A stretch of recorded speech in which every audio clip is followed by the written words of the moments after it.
ಉಡುಪಿ ಜಿಲ್ಲೆಯಲ್ಲಿ ಇದೇ ಮೊದಲ ಬಾರಿಗೆ ಕೊರೋನಾ ರೂಪಾಂತರಿ ತಳಿ ಒಮಿಕ್ರಾನ್ ಪತ್ತೆಯಾಗಿದ್ದು 82 ವರ್ಷದ ವೃದ್ಧ ಹಾಗೂ 73 ವರ್ಷದ ವೃದ್ಧೆಗೆ ಸೋಂಕು ದೃಢಪಟ್ಟಿದೆ.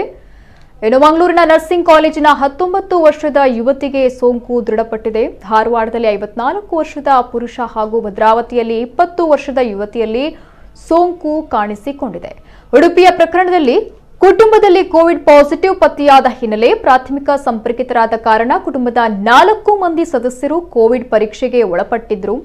ಒಂದೇ ಕುಟುಂಬದ 3 ಕೋವಿಡ್ ಪಾಸಿಟಿವ್ ಪತ್ತೆಯಾಗಿದ್ದು WGS ಪರೀಕ್ಷೆಯಲ್ಲಿ ಇಬ್ಬರಿಗೆ ಒಮಿಕ್ರಾನ್ ದೃಢಪಟ್ಟಿದೆ.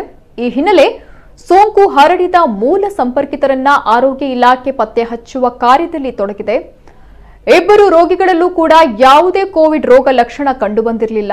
ನಿನ್ನೆ ದಕ್ಷಿಣ ಕನ್ನಡದಲ್ಲಿ 2 ಕ್ಲಸ್ಟರ್ಗಳಲ್ಲಿ 5 ವಿದ್ಯಾರ್ಥಿಗಳಿಗೆ ಒಮಿಕ್ರಾನ್ ಸೋಂಕು ದೃಢಪಡುವ ಮೂಲಕ ಜಿಲ್ಲೆಯಲ್ಲಿ ಮೊದಲ ಕೇಸ್ ಪತ್ತೆಯಾಗಿತ್ತು. ಮಂಗಳೂರಿನ ಹೊರವಲಯದ ಮುಡಿಪು ಸಮೀಪ ಇರುವಂತಹ ವಸತಿ ನಿಲಯದಲ್ಲಿ 4 ವಿದ್ಯಾರ್ಥಿಗಳಿಗೆ ಮತ್ತು ಮಂಗಳೂರಿನ ನರ್ಸಿಂಗ್ ಕಾಲೇಜಿನ ವಿದ್ಯಾರ್ಥಿನಿ ಸೇರಿದಂತೆ ಒಟ್ಟು 5ರಲ್ಲಿ ಒಮಿಕ್ರಾನ್ ಸೋಂಕು ಕಾಣಿಸಿಕೊಂಡಿತ್ತು. ರಾಜ್ಯದಲ್ಲಿ ಒಟ್ಟಾರೆ ಒಮಿಕ್ರಾನ್ ಸೋಂಕು ಪೀಡಿತರ ಸಂಖ್ಯೆ 19ಕ್ಕೆ ಏರಿಕೆಯಾದಂತಾಗಿದೆ. ಉಡುಪಿ, ಭದ್ರಾವತಿ, ಧಾರವಾಡ, ಮಂಗಳೂರಿನಲ್ಲಿ ಸೇರಿದಂತೆ ರಾಜ್ಯದಲ್ಲಿ ಒಟ್ಟು 5 ಒಮಿಕ್ರಾನ್ ಪ್ರಕರಣ ದೃಢಪಟ್ಟಿದೆ.